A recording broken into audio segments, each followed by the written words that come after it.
1절, 2절 말씀, 그리고 9장으로 가서 15절에서 23절 말씀 두 군데 보겠습니다.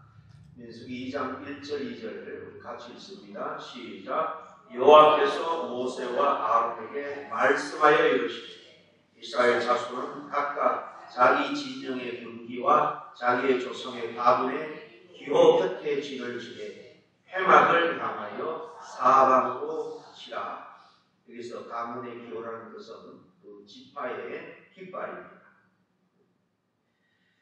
그 다음 9장으로 가서 15절부터 23절까지 시작. 성막을 세운 날에 구름이 성막고 전부의 성막을 덮고 저녁이 되면 성막 위에 불 모양 같은 것이 나타나서 아침까지 이르렀으니 항상 그러하여 낮에는 구름이 그것을 덮고 밤이면 불 모양이 있었는데 구름이 성막에서 떠오른 때에 이스라엘 자손이 또 행진하였고 구름이 머무른 곳에 이스라엘 자손이 진을 쳤으니 이스라엘 자손이 여호와의 명을 따라 행진하였고 여호와의 명령을 따라 진을 쳤으니 구름이 성막에 머무는 동안에는 그들이 진영에 머물렀고 구름이 성막 위에 머무는 날이 오랠 때에는 이스라엘 자손이 여호와의 명령을 지켜 행진하지 아니하였으니 혹시 구름이 성막에 머무는 날이 적을 때에도 그들이 다만 여호와의 명령을 따라 진영에 머물고 여호와의 명령을 따라 행진하였습니다. 혹시 구름이 저녁부터 아침까지 있다가 아침에 그 구름이 떠오를 때에 그들이 행진하였고 구름이 밤낮 있다가 떠오르면 곧 행진하였습니다. 이틀이든지 한 달이든지 1년이든지 구름이 성막에 머물러 있을 동안에는 이스라엘 자손이 진영에 머물고 행진하지 아니하다가 떠오르면 행진하였으니 그들이 여호와의 명령을 따라 진을 치고 여호와의 명령을 따라 행진하고 또 모세를 통하여 이르신 여호와의 명령을 따라 여호와의 직임을 지켰더라. 아멘. 오늘부터 연말까지 계속해서 시리즈로 이 구약에 나오는 성막에 대해서 우리 함께 상고하기를 원합니다. 요한복음에 보면 모든 이 구약의 모든 그 말씀은 바로 예수님을 증거하게 하는 것이다. 예수님을 소개하기 위한 것이다. 그런 뜻으로 주님께서 친히 말씀했습니다. 그래서 구약을 통해서 우리는 가장 중요한 인간 구원의 능력이 되는 이 십자가 예수님의 놀라운 구원 사역을 우리가 볼 수 있어야 됩니다. 그러니까 구약은 다 하나의 예표고 그림자고 그것이 실체로 예언 가운데 때가 되면 이루어진 사건이 예수님이 오셔서 바로 이 갈보리 언덕에 전 인류의 죄를 위해서 십자가에 달려 돌아가신 구원의 사건입니다. 십자가의 죽음은 죽음으로 구원이 끝나는 것이 아니라 3일 만에 사망의 권세를 깨뜨리고 부활하시는 구원이라는 것은 우리에게 썩지 아니하는 주님처럼 그 영원한 부활의 몸을 드리고 영생을 산다는 것까지 포함한 구원인 것입니다.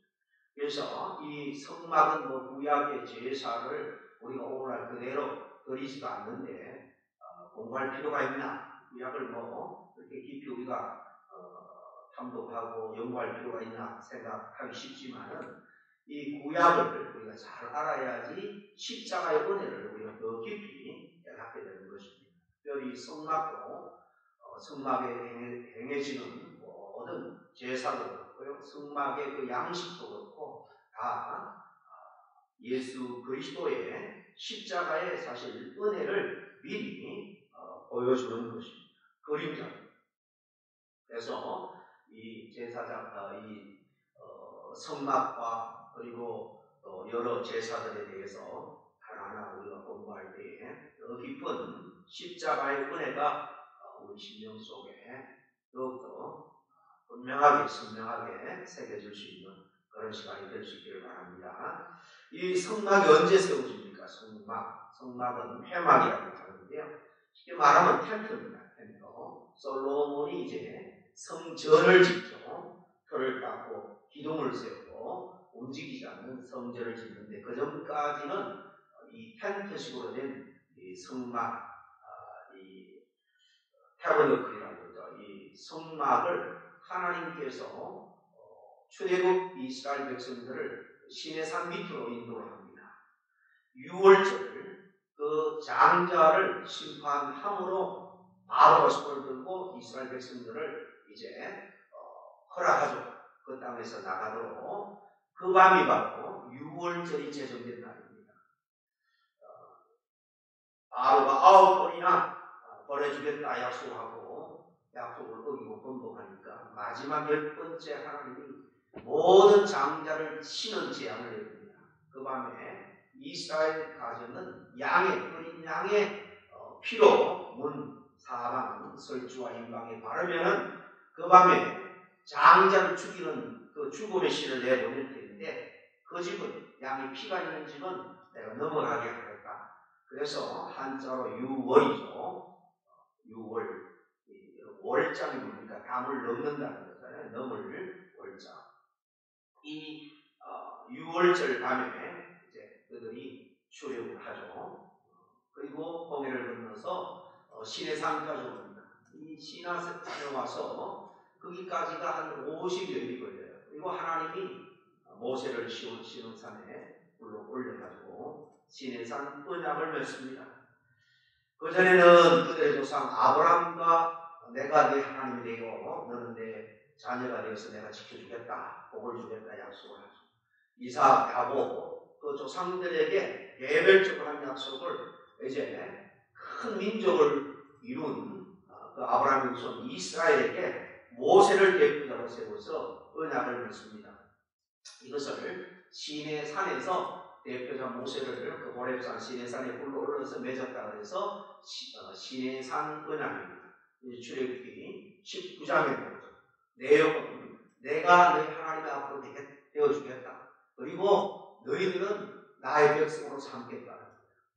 단 너희들은 내 백성으로서 세상을 향해서 제사장 나라의 사명을 감당해야 된다. 하나님의 나라를 이 땅에 세우는 일이죠. 제사장 나라라는 것은 하나님을 전하고 하나님의 뜻을 이 땅에 세우는 것입니다. 그 사명을 주시고 언약을 맺고 그리고 언약 백성으로서 감당해야 될 여러 가지 삶의 기준들이 있는데 준칙들이 있는데 그게 율법입니다. 십계명을 비롯해서 바로 그 언약을 맺고 바로 십계명 두 돌판을 주죠. 그리고 여러 이스라엘 그 언약 백성이 지켜야 할 법을 하나님이 주십니다. 그게 그 위에 출애굽기 20장, 21, 22, 23까지 쭉 나옵니다. 20장에 10계명이 나오고 21, 22, 23장 쭉 19장부터 언약을 맺고 법을 주게 나옵니다. 그리고 이어서 하나님이 성막을 세워라 청사진을 줍니다. 이 블루프린트를 주는데 그 받은 대로 그 청사진을 받고 내려와서 이스라엘 백성들과 하나님의 그 언약을 이스라엘 백성들과 체결을 하는 거죠. 그리고 그 청사진대로 성막을 짓습니다. 이 성막은 앞으로 이제 하나님과 만나는 곳이에요. 하나님의 언약의 법을 충실하게 지키지 못했을 때 그 성막에 들어가서 하나님과 만나고 하나님으로부터 또 바른 가이드를 받고 죄를 지었을 때 죄를 속량받는 것 이것이 바로 성막입니다. 오늘 간단하게 그 평면도하고 제가 상상도를 하나 가져왔는데 한번 띄워주시길 바랍니다. 여기 보시면 이게 평면도 이 빨간 게 번제단이에요. 번제단은 제법 큽니다. 짐승의 갑을 떠서 저기다 올려놓고 양쪽에 소출 돌듯이 이렇게 둔턱을 만들고 네모 번제단 동으로 번제단을 만들고 밑에 이제 불을 떼면 번제 물로 드리는 기생 제물들이 태워서 그 향기로 드리는 번제를 드리고 또 곡식은 불살라서 소제로 드리고 또 여러 가지 제물을 이 번제단에서 드리죠. 그 옆에 이 벽면에 보면 바로 동쪽입니다. 그 문이 있습니다. 동쪽에 항상 문이 오도록 설치를 하는 거예요. 가로 세로가 100규빗, 50규빗이에요. 그러니까 50m가 안 됩니다. 한 46m 정도가 되고 1규빗이 요거예요. 8푼치에서 50cm가 안 되면 한 46, 7cm가 되니까 50규빗 그래봐야 한 3m 정도 될까요? 그게 크지 않습니다. 테두리는 천으로 기둥을 세우고 이 벽을 만들죠. 끈으로 다 기둥으로 양쪽으로 텐트를 치듯이 그렇게 벽을 만들고 동쪽 휘장형 문을 열고 들어가면 번제단이 나오고 그 다음에 들어가면 물두멍이 나옵니다. 물두멍. 제사를 드리고 더러워진 손을 씻고 이제 바로 앞에 휘장을 열고 들어가면 성소가 나오죠. 성소. 이 지성, 그 다음에 휘장을 열고 들어가면 지성소가 나오는데 지성소는 성소의 한 3분의 1 정도, 아니죠. 2분의 1 정도 그렇게 됩니다. 그 성소에 들어가면 오른쪽에 진설병이라고 있죠. 진설한다. 이렇게 펼쳐놓는다. 병은 떡병자입니다. 12지파를 상징하는 12덩어리 떡을 안식 아침마다 제사장이 매주일 새떡으로 갈아 넣는 거예요. 그 다음에 왼쪽에 보면 뭐가 있냐면 등대가 있죠. 살국 그 꽃 형상을 한 7가지의 이 등대가 있습니다. 밑에서부터 이 기름이 올라가서 불을 밝히는 거죠. 그 다음에 지성소로 들어가는 휘장 앞에 분향단이 있습니다. 정사가 표된 분향단은 향을 불살라서 향기로 하나님 보여드리는 것. 그 다음에 제사장만 들어갈 수 있는 지성소.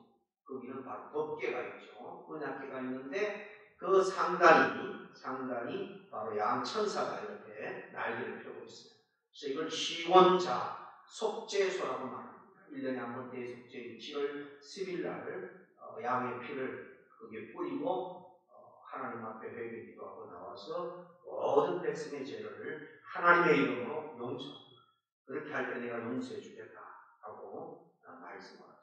그 다음 그림을 잠깐 보시면요. 계속 몇 번째가 이제 그걸 청사신대로 지었을 때의 상상도입니다. 여기 모형 보신 분들도 있겠습니다만 프로리가 되어 있고요. 네. 이제 이 문 쪽이 동쪽이 됩니다. 동쪽에 들어가면 흰 옷 입은 사람은 제사장들 있고 번제단이 나오고 물두멍이 있고 그 다음에 검은 천으로 한 3겹의 천으로 성소 지성소를 덮습니다. 이렇게 되어 있고 그 안에서 이제 제사장들이 희생제물을 잡아서 번제단에 태워서 하나님 앞에 향기로운 제사를 드리는 거죠. 이런 식으로 되어 있습니다. 앞으로 몇 번 계속 제가 상세한 이 기구들도 보여드리고 할 테니까 이제 넘어가겠습니다. 성막이라는 것은요, 제일 많은 인간이 거룩한 하나님을 만나기 위해서 어떤 과정을 밟아야 되는지를 잘 가르쳐 줍니다. 언약 백성으로서 이스라엘 백성들이 전적으로 하나님의 말씀을 그 언약을 지킨다면 어떤 의미에서는 성막을 안 줄 수도 있습니다. 왜요? 성막의 가장 큰 기능은 하나님을 만나는 건데 만나는 이유는 물론 번제는 내 자신을 하나님 앞에 다시 헌신을 결단하기 위해서 번제를 드립니다만 대부분 제사에는 기본 속죄죄의 개념이 다 깔려 있습니다. 속죄 제사도 있고 속건제 제사도 있어요. 둘 다 성격이 비슷합니다만 어떨 때 속죄, 어떨 때 속건제 차이는 있습니다만 나중에는 구별 없이 그냥 속죄제로 드립니다. 이 어떤 목적에 따라서 제사를 드리냐에 따라서 5대 제사가 되거든요. 방법에 따라서 또 여러 제사가 있습니다. 불 태워서 드리는 번제 이런 것들을 불 살라 드리는 거, 소제, 곡식은 불 사른다 그러잖아요. 그죠? 이런 거 불러드리기 때문에 통틀어서 화제라고 하죠. 장자를 하나님 앞에 드려야 돼요. 장자를. 죽이면 안 되잖아요. 그래서 들었다가 하나님 앞에 드리고 내리는 거예요. 이걸 거제라고 합니다. 또 이 첫 곡식들을 흔들어서 드리는 게 있습니다. 흔들렸자, 요제 이런 거는 방법에 따라 정하는 제사법이에요. 그래서 이제 이 제사는 4개로 나옵니다만은 이 목적에 따라서 어떤 제사가 있고 또 드리는 방법에 따라서 어떤 제사가 있다. 이걸 구별을 해야지. 레위를 읽을 때 그냥 잘못하면요 아주 미로 속으로 들어가서 이게 그건지 그게 이건지 그렇게 완전히 미국으로 빠져들 수 있어요. 그러니까 이 성막에 대해서 어느 정도 정리를 해놓으면 레위도 아주 재밌게 읽을 수 있어요. 어떤 목사님은 이 모세오경 중에서 중간이 레위잖아요. 창세기, 출애굽기, 레위. 그러니까 이스라엘 백성이 가장 중요하게 여기는 구약이 그 중에서 토라, 그 중에서도 중심은 레위다 그렇게 말합니다. 그 정도로 사실 레위가 중요한 것은 이 레위 안에 성막과 제도 안에 신약의 주인공이 되신 예수님을 가장 분명하게 그렇게 보여주고 있기 때문에 그런 것입니다. 어쨌든 이 죄지은 인간이 이제 성막에 들어가서 하나님을 만나 그런 것을 잘 가르쳐 주죠. 그래서 죄인된 인간이 말씀드린 것처럼 번제단에서 이 희생제물을 내 대신 불사합니다. 이것은 제가 예수님의 모형이라고 그랬죠. 이 성막 드려지는 모든 것들은 신약의 모형이라고 그랬는데 우리는 예수 그리스도를 믿을 때에 믿고 세례를 받을 때 이미 우리는 2000년 전에 주님과 함께 십자가에 달려 죽었다라는 것을 고백하는 거예요. 그래서 원래 세례는 물속에 들어갔다가 나오잖아요. 들어갔다 침례인데 원래는요 형평상 현대교회에서 이렇게 뿌리는 식으로 하지만은 들어갔다 잠겼다라는 것은 죽었다라는 의미입니다. 내 존재가 원래 죄 많은 존재가 죽었다. 바로 번제단을 의미하는 거예요. 구약에서는. 그리고는 이제 물두멍에서 또 손을 씻습니다. 회개 양이죠. 계속해서 우리는 자범죄를 범하기 때문에 이 손을 씻어야 제사장이 그 다음날로 나갈 수 있는 것처럼 우리는 회개의 삶을 살아야 됩니다. 성소에 들어가면 왼쪽에 등대가 있죠. 7가지. 이 등대 불을 밝힙니다. 불은 성경에 성령을 의미합니다. 우리 끊임없이 신약 성도들은 예수 그리스도와 함께 죽음으로 우리가 옛 사람이 처리가 되고 그 다음에 구원을 얻어서 날마다 회개하는 삶을 살고 그리고 성령의 은혜를 우리가 받아야 살아갈 수 있습니다. 그뿐만이 아니죠. 아까 오른쪽에는 떡상이 있었죠. 떡이 뭡니까? 하나님의 말씀입니다. 끊임없이 우리는 말씀을 받아 먹어야 되는 것입니다. 그리고 성소에 들어가기 전에 그 앞에 뭐가 있다고 했습니까? 분향단이 있다고 했죠. 아주 하나님이 특별한 제조법으로 아주 향기 나는 향을 불사라서 그 향기로 하나님께 올라가도록 하는 거예요. 요한계시록 보면 우리의 기도가 하나님의 그 하나님 앞에서 향과 함께 올라가는 장면이 나오죠. 바로 성도의 기도를 말하는 것입니다. 그리고 하나님을 정말 대하기 위해서 지성소에 들어가기 위해서는 또 휘장을 열고 들어가야 됩니다. 그런데 예수님이 십자가에 달려 돌아가실 때에 상징적으로 그 성전의 휘장이 찢어졌잖아요. 그 말은 휘장이 완전히 열렸다고 합니다. 누구든지 신약시대에서는 이제 예수님 하나님 앞으로 존재 앞으로 누구나 예수님의 이름으로 나아갈 수 있습니다. 그리고 그 속죄소 누구든지 회개하면 우리 모든 죄를 용서해 주시고 주님과 다시 끼어진 관계를 회복시켜 줍니다. 그러니까 이런 모양들이 우리가 십자가의 은혜로 구원받고 신앙생활하는 그 모든 모습들을 약식으로 먼저 그림자처럼 보여주신 것이다. 그렇게 이해할 수 있습니다. 이 성막 하나님이 이스라엘과 시내산 언약을 체결하고 친히 이 모세에게 성막과 그 안에 기구의 모든 하나하나를 일일이 다 설명을 해주셨어요. 청사심을 주셨는데 바로 출애굽기 이제 25장부터 보면 이 부살렐과 오홀리압이라는 그런 영적으로 탁월한 지도자를 세워서 그걸 그대로 식양대로 청사진대로 짓죠. 그리고 그 시내산에서는 한 1년 채 머물지 않습니다. 그리고 이제 불기둥을 위해서 이제 광야 여행을 시작하는 거죠. 사실 그로부터 광야 정확하게 말하면 한 1년 넘게 지났으니까 그까지 도착하는 대신에서까지 한 50여일이 걸렸고 또 거기서 1년 가까이 있다가 출발하니까 6월절을 지내고 출발을 하거든요. 민수기에 보면 그러니까 한 39년 애국 그 요단강을 건너기 전까지 그 정도 시간이 소요가 됩니다. 어쨌든 이 성막이라는 것은 바로 하나님이 그곳에 임재해 계신다라는 의미입니다. 그 앞에 제사를 하고 죄 용서를 하는 거죠. 그래서 출애굽기 25장 8절에 보니까 그 성전을 지을 때 이렇게 말합니다. 같이 읽습니다. 시작. 또한 내가 그들 가운데 거하고 그들로 하여금 나를 위해 성소를 만들게 하되, 성소를 왜 만들라고 합니까? 내가 그들 가운데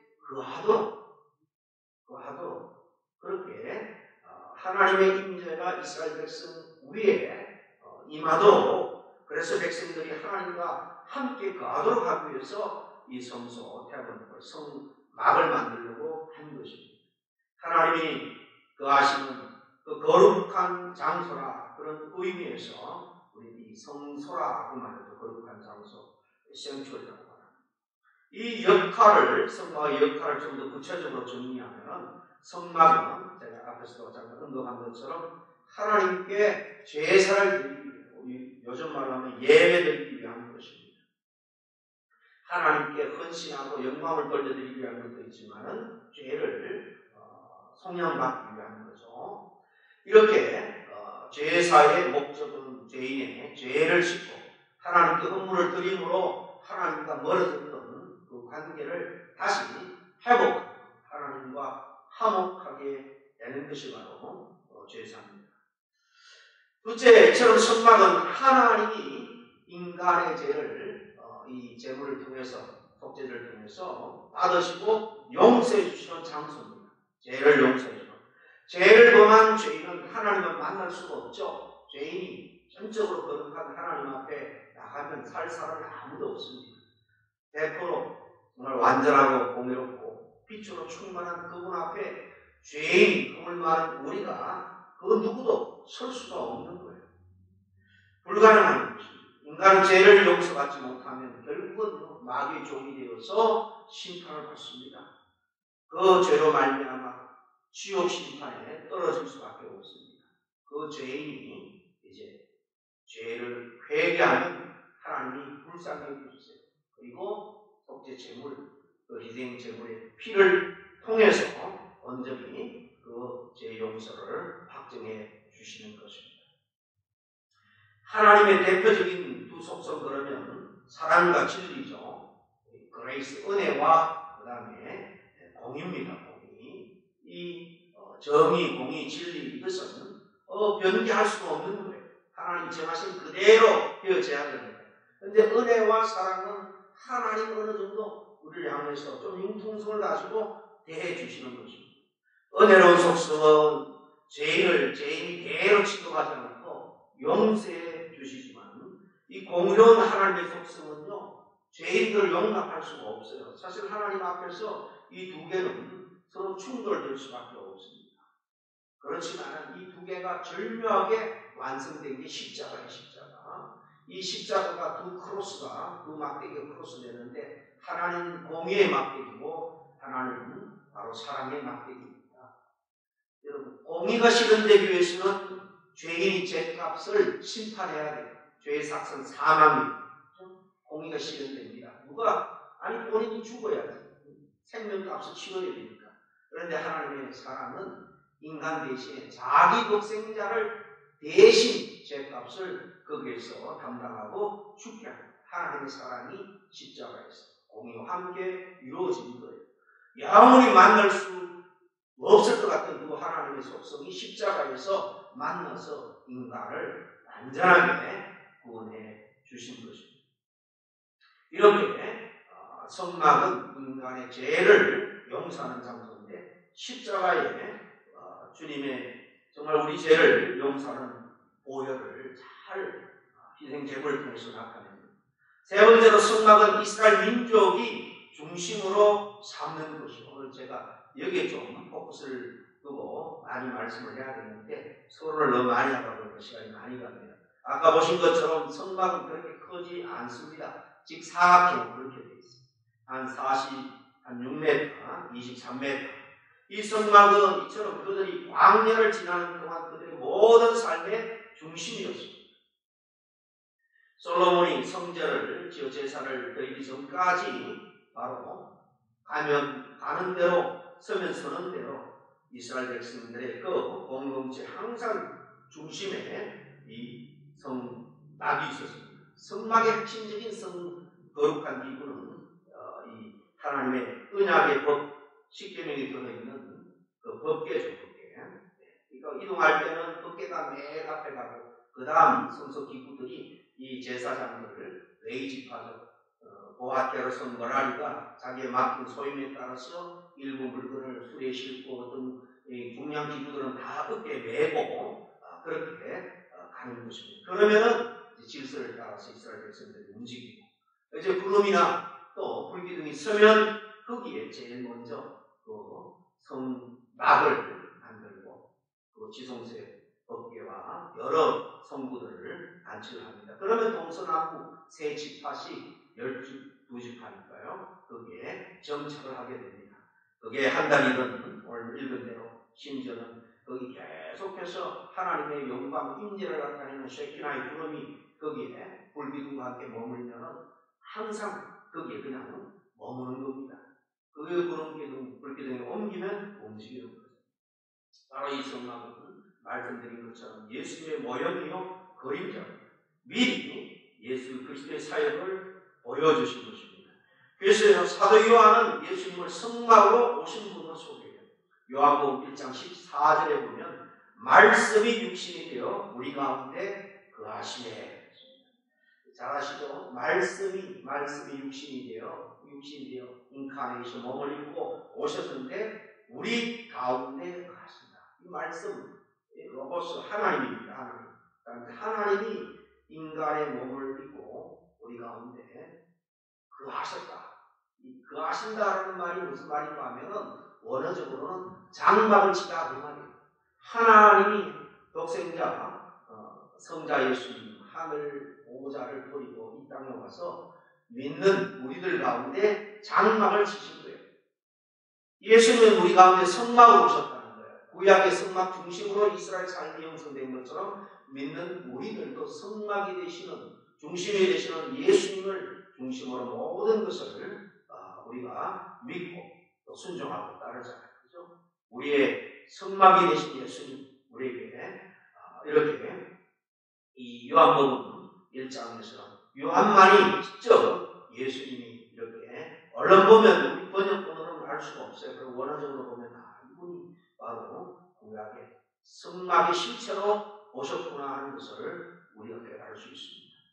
이 성막을 배우면서 우리들도 정말 주님에 대해서 좀 더 깊이 알아가고 우리의 삶이 성막 중심으로 살아가는 것처럼 예수님 중심의 삶으로 살아가야 될 줄 압니다. 여러분 이스라엘의 삶의 중심이 성막이었다. 세 가지입니다. 이미 말씀드린 것처럼 오늘 첫 번째 민수기 2장 2절 같이 한번 읽겠습니다. 민수기 우리가 읽었죠. 민수기 2장 2절 시작. 이스라엘 자손은 각각 자기의 진영의 분기와 자기의 조상의 가문에 기호 곁에 진을 치고 해막을 향하여 사방으로 치라. 이거 해막, 성막을 중심으로. 이때 해막이라는 것은 이 모든 백성들이 중심으로 모인다는 의미입니다. 회의, 그런 의미에서 거룩한 텐트 또 모이는 막, 해막 이렇게 되죠. 바로 이스라엘 백성들은 이 성막 해막을 중심으로 진을 쳤습니다. 노무입니다. 말씀드린 것처럼 동서남북에 각각 세 지파씩 물론 일반 백성들이 성막에 범접해서 안 되니까 레위 자손 중에 아론 자손들 제사장이 되는 아론 자손은 그 동쪽에 먼저 진을 칩니다. 그 밖에 세 지파가 치는 거예요. 유이스에서 유다, 이스라엘, 스불론 이렇게 진을 치고 남쪽도 마찬가지입니다. 이제 레위 지파 중에 고핫, 게르손, 머라리 이 성막에서 봉사하는 자들이죠. 또 움직일 때 성막을 옮기는 이 레위 지파가 세 자손이잖아요. 그렇게 성막을 쌓고 그 다음에 이제 세 지파씩 텐트를 치는 것입니다. 이렇게 해막을 중심으로 이들이 진을 치는데 이 오늘 본문을 계속 읽어보면 지인의 형태는 군대식이다라는 것을 알 수 있습니다. 이어 나오는 말씀들을 계속 보면 세 지파를 묶어서 그 군대는 계속 이렇게 말합니다. 이렇게 진을 친 목적은 전쟁을 위한 목적이 있는 겁니다. 이러한 진의 형태는 이스라엘 가나안으로 불러서 하나님의 목적을 잘 불러주신 목적을 잘 보여주는 건데요. 여러분 창세기 아브라함을 하나님이 선택했어요. 가나안 땅으로 바로 인도해서 거기에 정착해도 되는데 그렇게 하지 않죠. 그런데 그 이유는 창세기 보면은 아직 가나안 족속의 죄악이 간영하지 아니했기 때문이다 그렇게 말합니다. 때문에 하나님이 이스라엘을 가나안 죄악에 물들지 않도록 애굽에 피신시킨 것도 되고요. 동시에 이스라엘을 불러내서 강한 군대로 훈련시켜서 죄악으로 가득 찬 가나안 땅을 심판하고 그곳에 바로 하나님의 법이 이루어지는 하나님의 나라를 건설하기 위한 목적도 있었습니다. 이러한 하나님의 섭리를 생각해 볼 때에 동일하게 하나님은 우리를 영적 전투의 장으로 불러주신 것을 알 수가 있습니다. 우리가 이렇게 신앙생활을 하지만 우리는 십자가의 군대예요. 우리가 지금 어떤 구별된 장소가 아니라 우리가 삶의 처소가 영적인 전투장입니다. 악한 마귀 사단, 가나안 일곱 족속에 하나님 계신 우상을 섬기는 그 우상 문화가 가득한 이 세상에서 우리도 날마다 정말 여호와가 나의 주인인지 왕인지 세상의 물질이나 그 어떤 우상이 나의 정말 주인인지 늘 순간순간 선택하며 살아야 되는 영적 전투의 그 현장에서 우리가 살아가고 있다는 것을 알아야 돼요. 이렇게 하나님은 우리를 영적 군사로 불러주셨습니다. 죄와 육신과 마귀의 권세와 싸워서 우리는 하나님의 나라를 조금씩 확장해 나가야 돼요. 이것이 우리의 사명의 본질입니다. 어떻게 해야 우리가 이 영적인 전쟁을 효과적으로 치를 수 있는가? 이스라엘 백성들이 회막을 중심으로 진을 친 것처럼 오늘 우리들도 우리의 구세주인 예수님을 중심으로 그렇게 살아야 한다는 것을 말합니다. 예수 그리스도의 몸 대신 교회를 중심으로 살아야지 우리는 영적 전쟁에서 주님의 도우심으로 우리가 이길 수가 있는 것입니다. 이스라엘의 성막을 중심으로 하나님을 섬기처럼 우리는 오늘날 교회를 중심으로 하나님을 섬겨 바르게 섬길 수 있습니다. 하나님으로부터는 뭔가 은혜를 누릴 수 있습니다. 여러분 오늘날 교회를 떠나면요, 여러분 이단에 빠지기 쉬워요. 어떤 사람은 그냥 사람들 만나는 게 귀찮으니까 그 인간관계가 참 쉽지 않죠. 미성숙해서 그런 거잖아요. 성숙하면요 얼마든지 우리는 어떤 사람도 우리가 품고 나아갈 수 있는 겁니다. 그래서 어떤 분들은 막 교회 가면 그냥 시험만 들고 힘만 드니까 혼자 그냥 집에서 성경 읽고 유튜브 틀어놓고 예배하면 예배 드리면 그것도 예배지 이런 분이 있습니다. 여러분 교회를 주님께서 독생자의 피값으로 세우셨다. 교회를 중심으로 성막 중심으로 이스라엘이 신앙생활하는 것은 우리 함께 모여서 함께 검증된 하나님의 말씀으로 서로 정말 격려하고 위로하고 믿어주고 땡길 때 우리가 바른 신앙생활을 할 수 있는 줄로 믿습니다. 이 이스라엘의 성막 중심의 삶 두 가지가 되어 있는데요. 다음 시간에 이어서 하도록 하고 세상을 위해서 하겠습니다. 특별히 이제 다시 앞으로 다가온 이후 하나님의 정말 손에 붙잡힌 그런 대통령이 될 수 있도록 정말 그런 사람이 뽑힐 수 있도록 우리 기도해야 되겠습니다.